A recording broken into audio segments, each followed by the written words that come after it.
есімнің жіктелуі. Білеміз ғой, бірінші жақ, екінші жақ, үшінші жақ.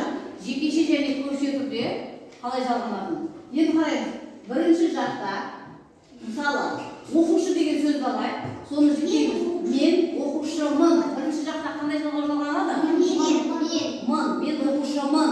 Мың деген жалғау, екінші жақта, сен оқушысың. Сыпайы түрде сіз оқушысыз. Ол оқушы. Үшінші жақта жалғанып тұр ма? Үшінші жақта жалғанбайды екен. Ал көпше түрде біз оқушылармыз, сендер оқушыларсыңдар, сіздер оқушыларсыздар, олар оқушылар. Түсінікті ғой балалар, мың, мен, bon, ben, pon, pen. Бірінші жақта, екінші жақта сың, сен, сыңдар, сіңдер, сыңдар, сіздер. Одан кейін үшінші жақта жалғау жалғанбайды екен. Енді осы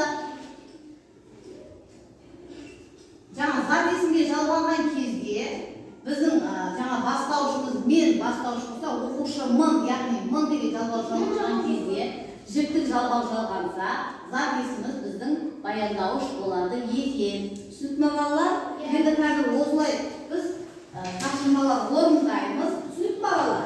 Қазір өзіміз ауызша бір неғып көрейікші онда. Ұстаз деген сөзді алып неғып көрейікші. Мен ұстазбын.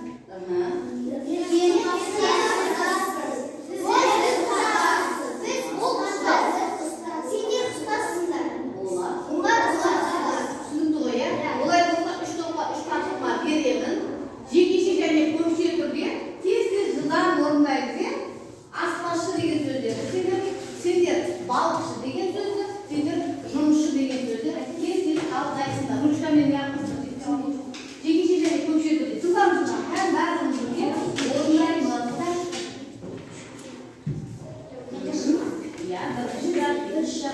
Мен жұмысшымын.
Жарайсың. Келесі. Келесі.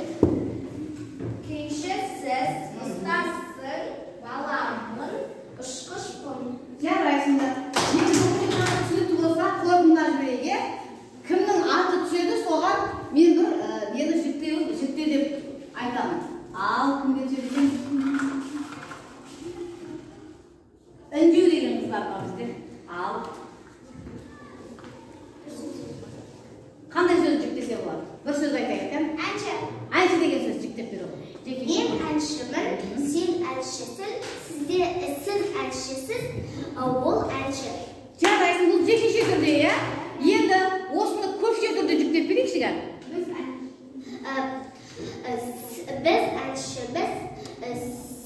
Сендер әншісіздер, сіздер әншісіздер, олар әншілер. Түсінікті ғой, иә? Келесі. Жарайсың. Бір-бірімізге кішкене қолдау көрсетіп отырайық, балалар. Гүлназ. Бар ма Гүлназ? Ал, Гүлназға қандай сөз айтамыз? Кәсіби үшін. Ұшқыш деген сөзді айтайық. Мен ұшқышпын, сен ұшқышың. Жарайсың. Сіз ұшқышсыз, олар ұшқышпын.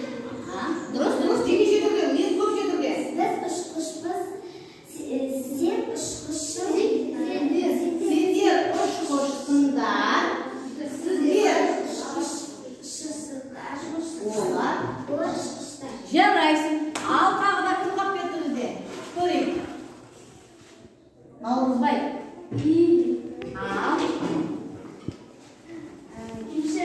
Оқушы деген сөз жіктеп береді. Мен оқушымын, сен оқушысыз, сіз оқушысыз, олар оқушы. Ол оқушы. Бұл жекеше түрде. Енді көпше түрде. Біз оқушымыз, сендер оқушыларсыңдар, сіздер оқушысыз, олар оқушы. Сіздер оқушысыздар, олар оқушы. Оқушылар немесе. Түсінікті ғой, иә? Бүгінгі сабақ түсінікті ма? Енді дәптерімізді ашып, бүгінгі нені жазамыз. Тақырыпын шығады. Бір сөз жүктейміз. Келin. Мына жерге қандай сөз жүктейміз? Бүгінгі тақырып бойынша. Түсінікті ма балалар? Бір сөзді алып.